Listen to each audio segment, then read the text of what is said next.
Hi everybody, it's Caroline here and welcome to this process video that is part of the Traci Reed Design team's YouTube hop for the new collection, which is called Aflutter.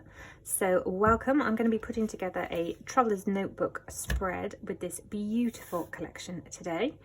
The hop links are in the description box below, so make sure you do move on in the hop so that you can see lots and lots of different styles and different layout designs utilizing this gorgeous springtime collection. There's also a link to Traci's shop where you can pick this up at a discounted price.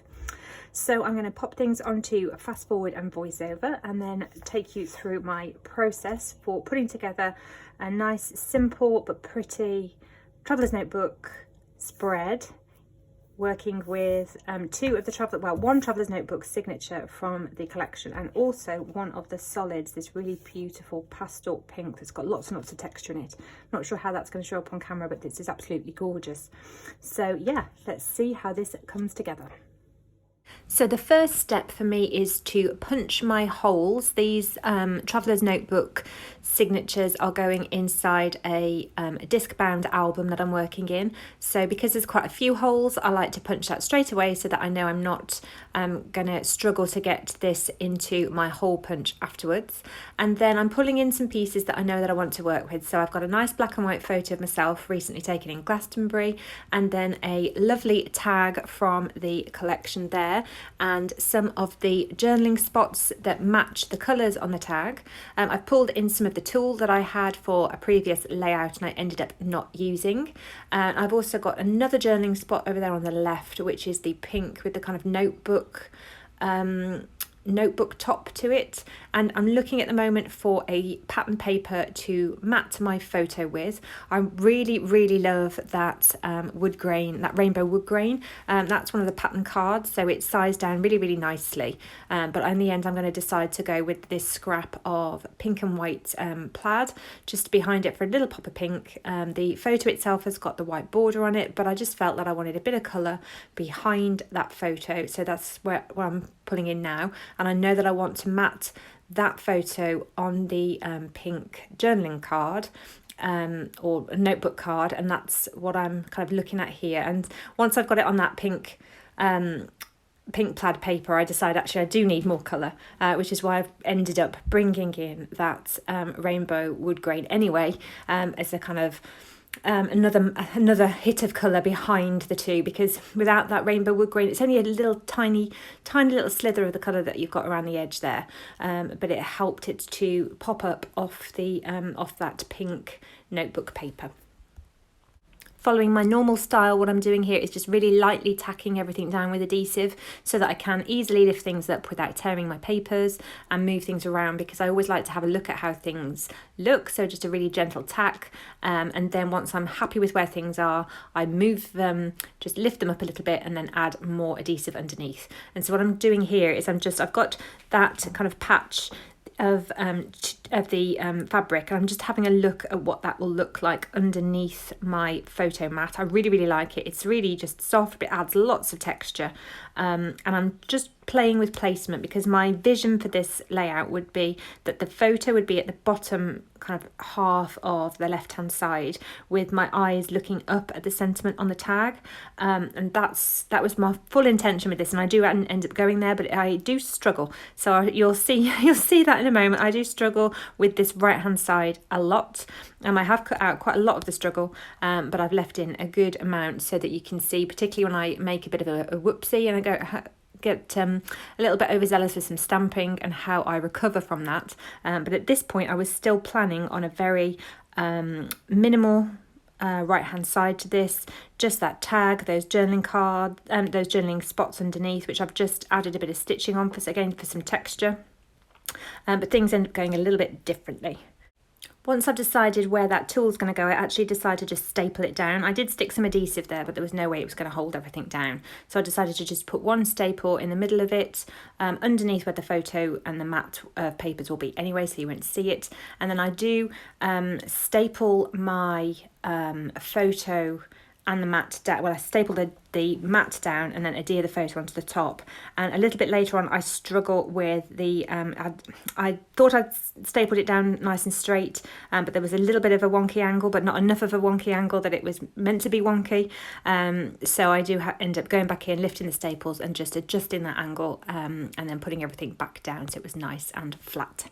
Now here is where things start to go really right, and then they take a bit of a U-turn. I add some ink splatters onto this lovely pink solid background to match the ink splatters that were in the collection. I was really, really happy with how that looked. Just again, added some additional texture. Really, really happy with it. But somehow when I start to put these journaling spots down, I just felt like they needed something behind them. I didn't want to add the tool there, so I decided to add in a little bit of stamping. And when I do that stamping, see, at this point I'm thinking, should I just stagger them? There's something not quite right with this right hand side, and I'm just not sure what it is. It took me a long time to kind of move backwards and forwards. I'm making a little light pencil dot here where the edges of these are, and the plan was just a little bit of light stamping that would go just peek out from behind the journal spots.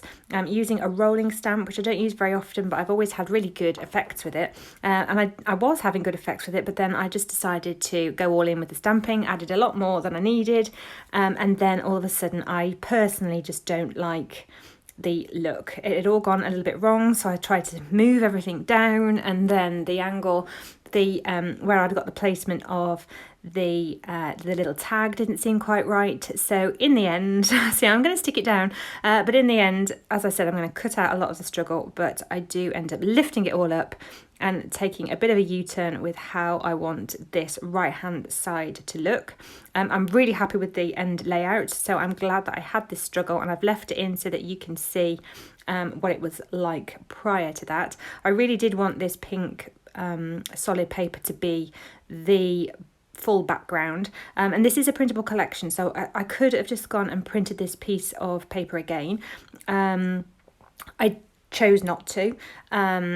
I chose to go a different route, but that's definitely an option that I could have done, and that's one of the great things with working with printable collections. If you make mistakes, you can just go and reprint that bit of paper again. No worries at all. But instead, I decided to just keep going and see where this design was going to kind of transform. Here, look, you can see I'm thinking, oh, I need to try to hide some of that stamping, so I'm bringing in some die cuts, wondering where I can put them. But then I reach over, look on the side of my paper, and I see that I've got this rainbow wood grain in the Traveller's Notebook size. So I've already got this, if you remember, as a mat underneath my photo, so I decided to pull it over, chopped it down to I think about 3 inches and 3¼ inches wide.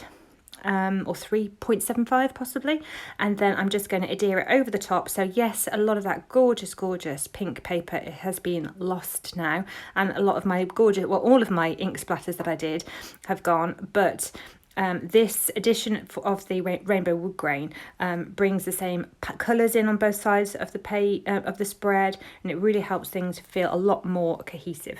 I decided to copy the tool as a layer here rather than having it as the bit of fabric that was sticking out at the top of the tag. I'm going to take that off and just put in a piece of twine, and instead layer it up underneath the tag and the journal spots to copy that design over from the left hand side and bring it over onto the right.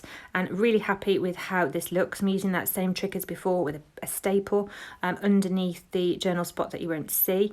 And then I struggle with the adhesive through the tool. There was no way it was going to stick down, so I do end up bringing some staples into some visible spots, which I don't mind. I love my tiny attacher, and I like the additional texture that you get with the staples kind of peeking here and there.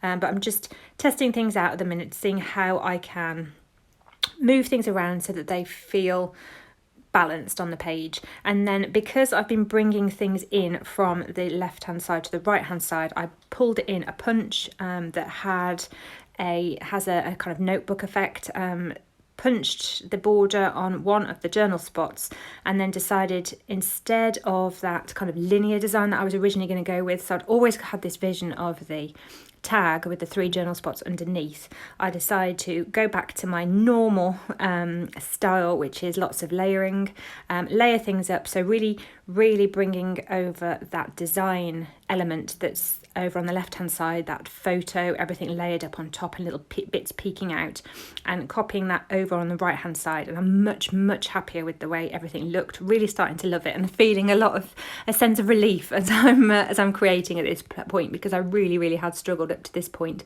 And I think it's just because I'd set myself too tight a parameters to how I wanted the right hand side to look. I was trying to fit it into that, but really happy with how this has turned out. I was toying with the idea of using that bit there, but decided to just go with this nice simple layout on the left hand side, copying the design completely over on the right hand side, and just bringing in a couple of word phrase stickers from the collection to emphasize the story that I want to tell, and to just bring it all together.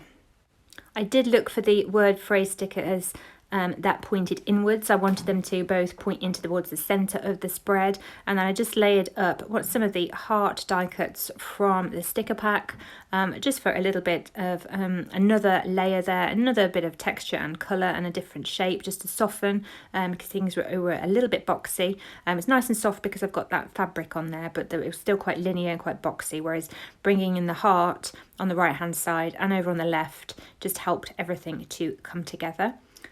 So adding in these staples, and this is where on the left hand page it is slightly, you can see there, I'm not happy with the with that slight angle, so before I take photos of this, I do actually go back in and lift those staples up, just adjust that angle slightly so everything was nice and straight, and really happy with the layout in the end. It's an absolutely beautiful collection, such soft colours and so much texture and distressing. I don't know, I've said it before and I'll keep saying it, I don't know how Traci manages to get so much into these printable collections. And here we have the finished spread. It was a lot more of a challenge than I had anticipated it being, and that is purely because I haven't worked with this style of traveller's notebook spread for quite some time. My intention was to keep things really minimal, and it's just, I have discovered that isn't my scrapbooking style anymore, which is absolutely fine, but it took this spread and this struggle for me to learn that, which is great because now I know.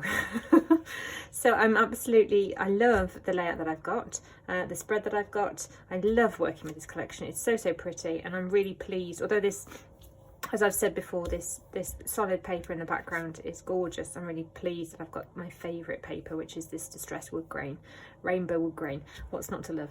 I'm glad that I've got that as a focal part on my spread. So I hope you have enjoyed this. If you have, please give it a thumbs up, and if you don't already, please subscribe, and please make sure that you check out the rest of the videos from the team with this YouTube hop, and you will find the links down in the description box below. Have a great day, and I'll see you again soon. Bye.